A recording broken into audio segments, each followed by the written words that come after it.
PESR institute and college, Prasanna plan, 8 Sundarwadi Chhatrapati Sambhajinagar. भविष्याचे no tension, घ्या आजच ऍडमिशन।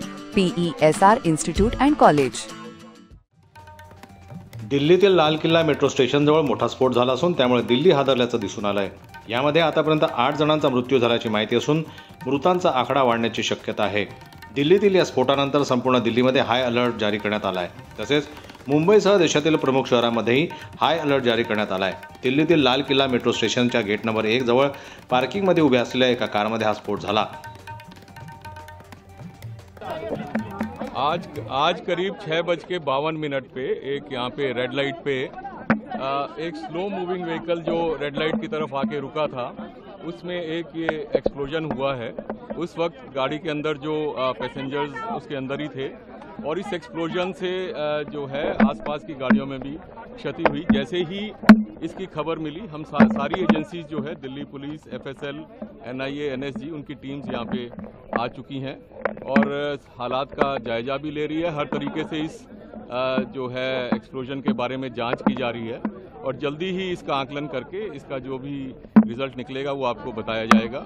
इस इंसिडेंट में कुछ लोग को इंजरीज भी आई हैं और कुछ लोगों की डेथ भी हुई है, तो वो अभी हालात का जायजा लिया जा रहा है और एग्जैक्ट फिगर्स जो हैं आपको कुछ ही देर में बता दी जाएंगी। और सिचुएशन को रेगुलरली मॉनिटर किया जा रहा है और गृह मंत्री जी भी जो है उनसे रेगुलरली उनका फ़ोन भी आया था, उनको रेगुलरली ब्रीफ किया जा रहा है और उनको टाइम टू टाइम पूरी सूचना दी जा रही है और आगे जैसे भी हालात होंगे, जो भी नतीजा निकलेगा आपको बताया जाएगा। अभी इसको आकलन किया जा रहा है।